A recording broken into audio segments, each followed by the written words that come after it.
মহিলা হোক, তবে পুরুষের তুলনায় মহিলাদের পড়াশোনার গুরুত্ব অনেক বেশি।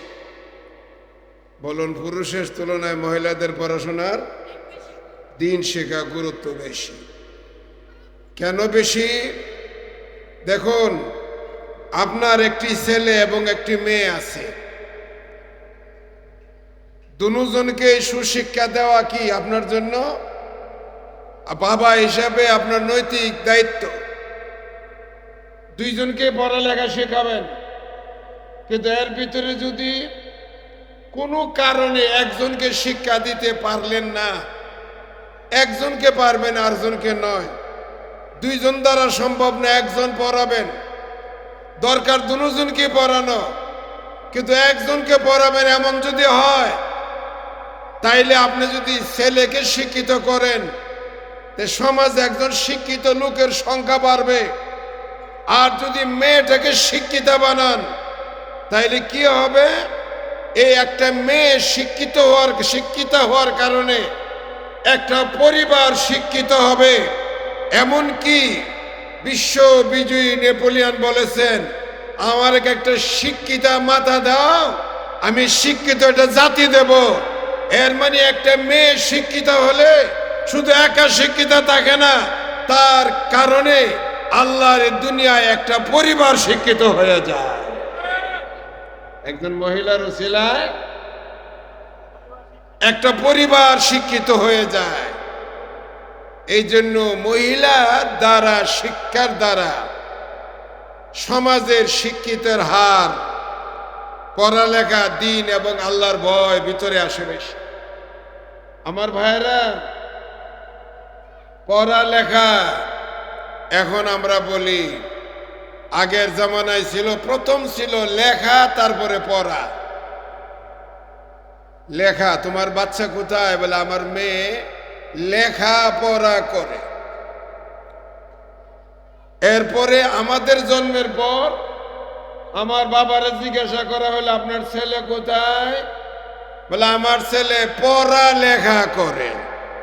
লেখার গুরুত্ব কমছে, এখন পড়া লেখা। আর এখন আমাকে জিজ্ঞেস করলে আপনার ছেলে কোথায়, আমি বলি পড়াশোনা করে। পড়াশোনা করে, লেখা নাই। পড়ার গুরুত্ব কমে গেছে। এখন একটু ক্লাসে যায়, মাঝে মাঝে শুনে, অথবা শোনাও অবহেলা হয়। এক জামানায় এমন ছিল যে মেয়েরা পড়ালেখা এমন লেখাপড়া করছেন। একটা মেয়ে মাদ্রাসায় ভর্তি হয়েছে।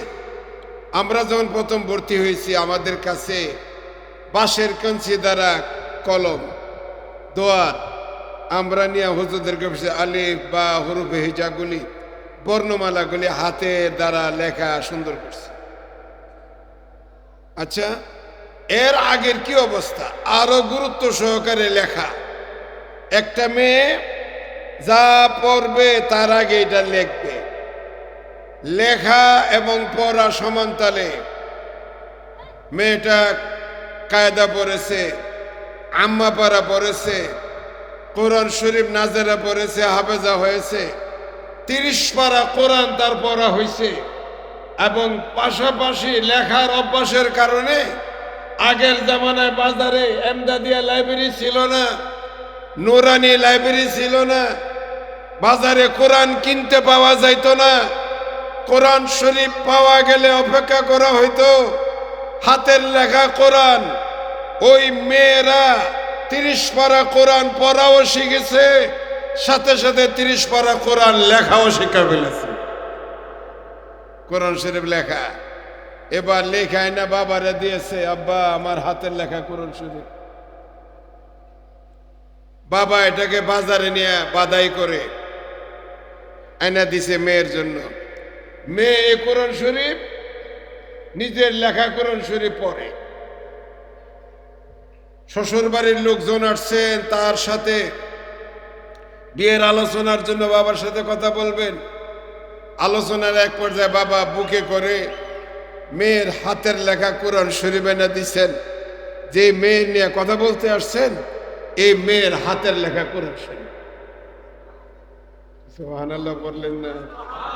কি যুগ ছিল রে ভাই! ইতিহাসের পাতায় কি পাওয়া যায়? যারা আসছে তারা উল্টায় দেয় সুবহানাল্লাহ, মাশাআল্লাহ, আল্লাহু আকবার। এত সুন্দর হাতের লেখা। আলোচনা শেষ, কথাবার্তা ফাইনাল, বিয়ের হয়ে গেছে। মেয়ে শ্বশুর বাড়িতে রওনা করেছেন। মেয়ে যাচ্ছেন শ্বশুর বাড়িতে, যাওয়ার সময় নিজের হাতের লেখা কোরআন শরীফ নিয়ে রওনা করেছেন। ইসলামের প্রথম যুগে কোরআনের ব্যাপক প্রচার, ঘরে ঘরে কোরআন পৌঁছেছে মেয়েদের হাতের লেখার কোরআন। আমার ভাইরা, মেয়েরা পড়ালেখার ক্ষেত্রে তারা ওই জামানায় অগ্রসর। মেয়েরা কোনো কোনো সময় পুরুষের চেয়েও বেশি অগ্রসর হয়ে গেছে। ইসলামের ইতিহাস তালাশ করলে দেখা যায়, ইসলামের ইতিহাস তালাশ করলে দেখা যায় পুরুষরা একাই পারে না। পুরুষের পিছনে মালা না, পুরুষের পিছনে কোনো মা, বোন, বিবি, মেয়ের অবদান আছে। পুরুষ একা, মহিলার অবদান ছিল। মহিলা যদি আজকে নারায়ণগঞ্জের সকল ঘরে ঘরে যদি মহিলারা আল্লাহওয়ালা হয়ে যেত, সকল মহিলারা যদি মাদ্রাসা পড়ুয়া হয়ে যেত, সকল মহিলাদের গায়ে যদি বোরকা উঠে যেত, সকল মহিলা যদি নামাজি হয়ে যেত, তাইলে সমাজের পরিবর্তন এমন আসতো, ফজরের নামাজে জুমার নামাজের মুসল্লি পাওয়া যেত। মহিলাদের উসিলায় চুরি, ডাকাতি, অন্যায়, অত্যাচার, জুলুম এগুলি বন্ধ হয়ে যেত। শুধু মহিলার অবদান। কেন হয় না? আজকে নারী জাতি অবহেলিত, নারী জাতি, মেয়ে জাতিরা অবহেলিত। এই লড়াচড়া করবে না, আমার কথার সময় কেউ ঢুকবেন না, দরকার হইলে বের হবেন না। লড়াচড়া করে আমার একটু টেনশন হয়, আনইজি ফিল করি। প্রয়োজনে লড়াচড়ার জন্য টাইম দিয়ে দেব 2 মিনিট 5 মিনিট। বলতে চেয়েছিলাম, কি জন্য বলছিলাম কথাটা ছিল,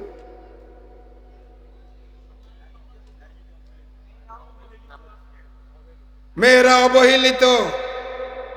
আমার ভাইরা, মেয়েরা, ছেলেরা একা পারে না, মহিলার প্রয়োজন হয়। মহিলা একা পারে না, পুরুষের প্রয়োজন হয়। একজন মহিলার কথা আসেন, কে? হযরত ইব্রাহিম আলাইহিস সালামের বিবি হাজেরা, তিনিও একজন মহিলা। ইব্রাহিম আলাইহিস সালামের 2 বিবি, ইব্রাহিম আলাইহিস সালামের 1 সন্তান। ফ্যামিলির লোক সংখ্যা হলো 4 জন, বাবা, ছেলে, 2 বিবি। আল্লাহ রাব্বুল আলামিন এই মহিলা স্বামীর আনুগত্যশীল, এই মহিলা আল্লাহর ভয় তার ভিতরে আছে। আল্লাহ এই মহিলার দ্বারা, স্বামীর দ্বারা গোটা পৃথিবীতে আল্লাহ দ্বীন বা ইসলামকে পুনর্জাগৃত করে দিয়েছেন। মহিলাকে, ছেলেকে আল্লাহ পাক নির্বাসিত করলেন মক্কায়। ইব্রাহিম ফিলিস্তিন থেকে মক্কায় বিবি নিয়ে আসছেন, বিবি নিয়ে মক্কায় আসছেন। একজনের কোলে বাচ্চা, আরেকজনের হাতে পানি এবং খেজুর। ফিলিস্তিন থেকে মক্কায় আসতে পানি, খেজুর একজনে বহন করলে কতটুকু আনতে পারে? যা নিয়ে আসছে রাস্তায় আবার ব্যবহার হয়েছে। মক্কায় এসে ছেলেকে আর বিবিকে আল্লাহর হুকুমে রেখে চলে গেলেন। স্ত্রী জানতে চাইলেন, ছেলেটাকে যে রেখে গেলেন আমাকে, তো কথা না, এত আদরের স্নেহের বাচ্চা রেখে গেলেন, এটা কি আপনি আল্লাহর হুকুমে? তখন ইনি বলেন, হ্যাঁ আল্লাহর হুকুমে। তখন স্ত্রীর ভিতরে আসছে, যে আল্লাহ ছিল না বাচ্চা দান করছেন, যে আল্লাহ ছিল না স্বামী দান করছেন, সে আল্লাহ হেফাজতের মালিক। এমন জায়গায় রেখে গেছেন যেখানে রাস্তা নাই, ঘাট নাই, নদ নদী নাই, পানি নাই, গাছগাছরা নাই, দোকানপাট নাই, বসতি নাই, বাড়িঘর নাই। এমন জায়গায় ছেলে এবং বিবিকে রেখে ইব্রাহিম চলে যাচ্ছেন, একটু দূরে যায় বিবি যখন দেখে না এমন জায়গায় যায়, দোয়া করল রব্বি ইন্নী আসকানতু যুররিয়াতি বিওয়াদিন গায়রি জি জারইন ইনদা বাইতিকাল মুহাররাম। আল্লাহ, এখানে কিছু না থাকলেও তোমার ঘর আছে। ঘর আছে মানে কি, ঘরটাও নেই, ঘরটা বিধ্বস্ত, ঘরটা বিধ্বস্ত। ঘর ছিল, ঘর ভেঙে চুরমার হয়ে গেছে তুফানে। ইনদা বাইতিকাল মুহাররাম। হাজেরা, বাচ্চাকে এখন পানিও শেষ, খাবারও শেষ, বাচ্চা এখন ছটফট করছে। হাজেরা গেলেন যে দেখি সাফা পারোয়ায় পাহাড়ে কাউকে দেখা যায় কিনা, দেখা গেলে তার থেকে কিছু মানুষ পাওয়া গেলে সহযোগিতা পাওয়া যাবে, দুনিয়া দারুল আসবাব। পাহাড়ে উঠছেন, ছেলেটা দেখা যায় নড়াচড়া করে, কিন্তু একটু নিচে নামার পরে এখন ছেলে আর দেখা যায় না। হাজেরা এই জায়গাটা দিচ্ছেন দৌড়, দৌড় দিচ্ছেন, যখন দেখা যায় তখন যে থেমে গেছেন। মারোয়ায় উঠছেন, আবার নামছেন, 7টা চক্কর দিয়েছেন। হাজেরার অন্তরটা আল্লাহর উপর আস্থা, বিশ্বাস, ইয়াকিন ছিল, স্বামীর আনুগত্য ছিল। এই 7 চক্কর দিয়েছে আল্লাহর ভয় ভিতরে থাকায়। আল্লাহ রাব্বুল আলামিন দেখেন, হাজেরা তুমি যে দৌড়দৌড়িটা করেছো, তোমার ভিতরে প্রেম আর আমার আল্লাহর, আমি আল্লাহর ইশক আর মহব্বত ছাড়া দুনিয়ার কোনো কিছু ছিল না। তোমার ভিতরে ইয়াকিন ছিল যে আল্লাহ ছাড়া কেউ নাই। याद में तेरे सबको बुला दो, कोई न मुझको याद रहे। আল্লাহ ছাড়া কোনো কিছু ছিল না তার। এই দিল পরিষ্কার, হাজারা দৌড়াদৌড়ি, আল্লাহ পছন্দ হয়ে গেছে। কারো কোনো জিনিস পছন্দ হলে এটা হেফাজত করে রেখে দেয়। আল্লাহ বলেন, এটা আমার এত ভালো লাগছে, এটা আমি কিয়ামত পর্যন্ত মানুষের জন্য এই দৌড়, হাজেরা যেভাবে দৌড় দিয়েছে, এই দৌড়কে আমি কিয়ামত পর্যন্ত হেফাজত করে দিলাম। এটা কি কিয়ামত পর্যন্ত মানুষের জন্য ওয়াজিব বানাই দিলেন। এবার এ দুনিয়ার মহিলারা, এ সারা দুনিয়ার মহিলা, এ কিয়ামত পর্যন্ত মহিলা, তোমরা সবাই আমার হাজেরা যেভাবে দৌড় দিয়েছে এভাবে দৌড়াও।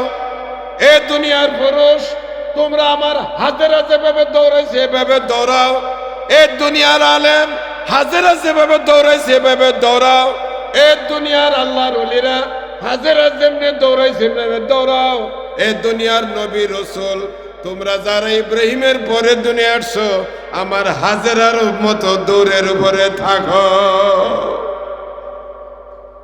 তাহলে কি হইল? হাজেরার এই দৌড়। গরম পানি বা চা দাও, বক্তাদের আসতে দেরি করতেছে, ব্যাপার কি? হাজেরার এই দৌড় আল্লাহ কিয়ামত পর্যন্ত রেখে দিয়েছেন একজন মহিলা, পুরুষ না মহিলা। হে আমার বাবাজিরা, আজকের এই জমজম কুয়া হাজেরার উসিলা আমরা পেলাম। জমজম কুয়া কার উসিলায়? জমজম কুয়া, জমজম কুয়া হাজেরার উসিলায় পাইলাম। উমরা হাজেরার উসিলায় পাইলাম। হজ হাজেরার উসিলায় পাইলাম। কাবা পুনর্নির্মাণ হাজেরার উসিলায় পাইলাম।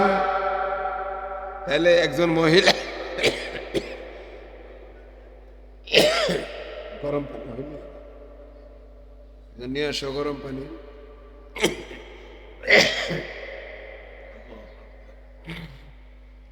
হাজেরার উসিলায়, তাহলে ইব্রাহিম একা না, পিছনে একজন মহিলা আছে? একজন মহিলা আছে। পুরুষ একা পারে না, একজন মহিলার দরকার। আমার বাবা যেরা, মাশাআল্লাহ। না না, এটা লাগবে না, আপনি বসেন, আপনি বসেন। আল্লাহু আকবার। ঠিক আছে, এমনি ভাবে হযরত মুসা নবী আলাইহিস সালাম, এর পিছনে মায়ের অবদান একজন মহিলা। আল্লাহ বলেন, ওয়াহাইনা ইলা উম্মি মুসা আন আরদি। আল্লাহ বলে, মুসার মা, ভয় পাইও না, সমস্যা নেই, তুমি তোমার টেনশন মুক্ত অবস্থায় বাচ্চারে দুধ খাওয়াও। টেনশন মুক্ত অবস্থায় বাচ্চারা দুধ পান করাও। আমার মা হইলে মুসার বিরুদ্ধে সবাই, দেশের সরকার, কিন্তু আল্লাহ মুসার মার উপরে ওহী নাজিল করলেন, আল্লাহ নির্দেশ। মুসা তার মাকে, মুসার মা মুসাকে বুকে ধারণ করে রেখেছেন। আল্লাহ বলেন, শোনো, তুমি যখন শত্রুর আশঙ্কা করবে ফালকি ফিল ইয়াম্মে, তখন আর কোনো চিন্তা করো না। বাঁচাইবার মালিক কে? আরো জোরে বলেন কে? আল্লাহ। ফালকি ফিল ইয়াম, নদীতে সাগরে ফেলে দাও বাচ্চা। ওয়ালা তাখাফি ওয়ালা তাহজানি, কোনো টেনশন, কোনো দুশ্চিন্তার কোনো কারণ নাই। বাচ্চা জন্ম দিয়েছি আমি, সৃষ্টি করেছি আমি, হায়াত আমার হাতে, রিজিক আমার হাতে, মওত আমার হাতে। আমি আল্লাহর উপরে ইয়াকিন করে বাচ্চা পানিতে ফেলে দাও। মুসার মা মুসাকে পানিতে ফেলে দিলেন। মুসার মা পানিতে ফেলে দিলেন। বাস, এবার মুসার মা পানিতে ফেলে দেওয়ার পর আল্লাহ বলেন, ওয়া ইন্নী জাইলুহু ইলাইকা, ওয়া ইন্নী জাইলুহু ইলাইকা, নাকি ইন্না রাদ্দুহু ইলাইকা ওয়া জাইলুহু মিনাল মুরসালিন। ইন্না রাদ্দুহু ইলাইকা, চিন্তা করো না, এই বাচ্চা তোমার আমি ফেরত দেব। বাচ্চা মা ফালাইছে পানিতে, আল্লাহ বলে পানির বাচ্চাকে আমি তোমার কাছে ফেরত দেব। আর তুমি ফালাইছো বাচ্চা, আমি ফেরত তোমার কাছে পাঠাবো নবী বানায়া। মুসা নবীর মা মুসা নবীকে পেয়ে গেলেন। এই বাচ্চারও ছিল মার খাওয়ার মান, থাকার মান, বোনের খাওয়ার মান, থাকার মান সব হইল। আবার বাচ্চা ফেরত আসলো কিভাবে? একজন নবী হিসাবে ফেরত আসলেন। আমার ভাইরা, ইব্রাহিম আলাইহিস সালামের পিছনে যেমন বিবির অবদান, মুসা নবীর পিছনে তার মায়ের অবদান। ঈসা নবী আলাইহিস সালামের এসে গেছে,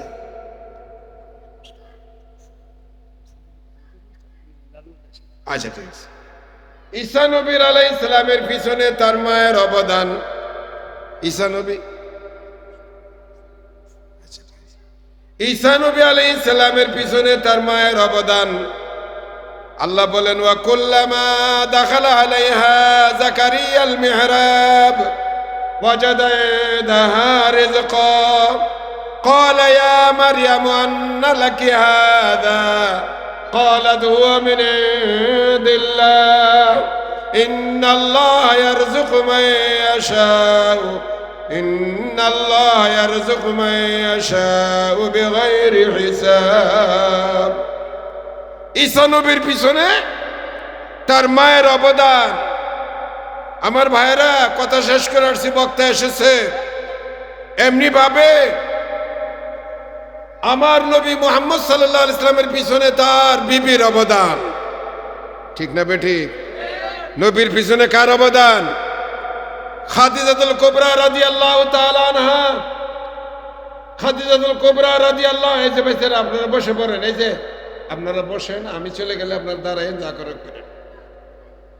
খাদিজাতুল কুবরা রাদিয়াল্লাহু তাআলা আনহার অবদান।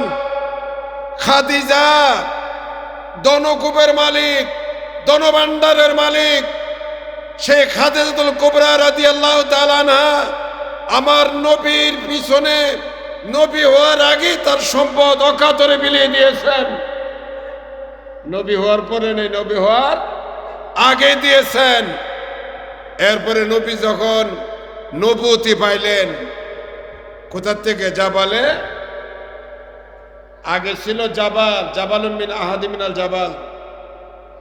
নবুয়তি পাওয়ার পরে জাবালে নূর হয়েছে। এর আগে একটা পাহাড়। নবী এখানে নাম, নবীর মাদ্রাসাটা, এই যে নবী যে মাদ্রাসায় পড়ছেন, মাদ্রাসার নাম হলো জাবালে নূর।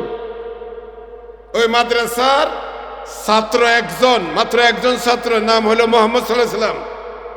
আর এই ছাত্রকে জিজ্ঞাসা করা হইলো, হে নবী, আপনার উস্তাদকে পড়াইছেন কে আপনারে? নবী বলেন, আল্লামানি রব্বি ফাহসানা তালিমি।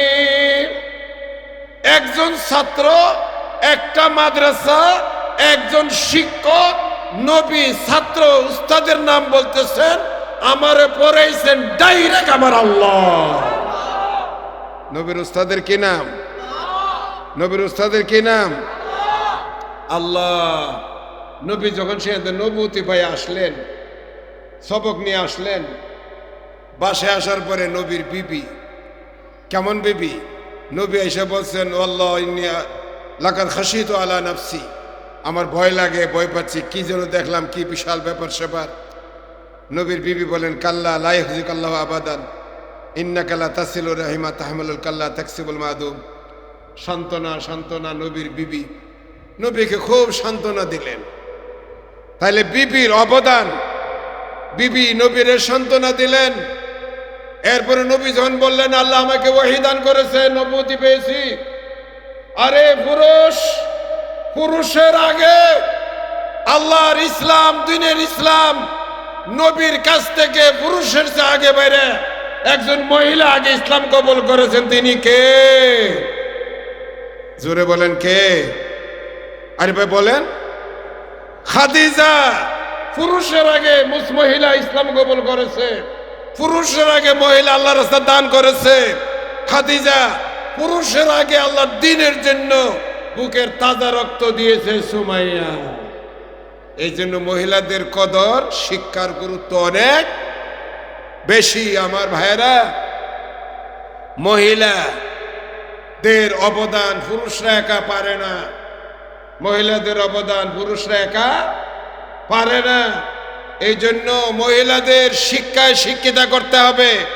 মহিলাদের পড়ালেখার গুরুত্ব পুরুষের চেয়েও বেশি।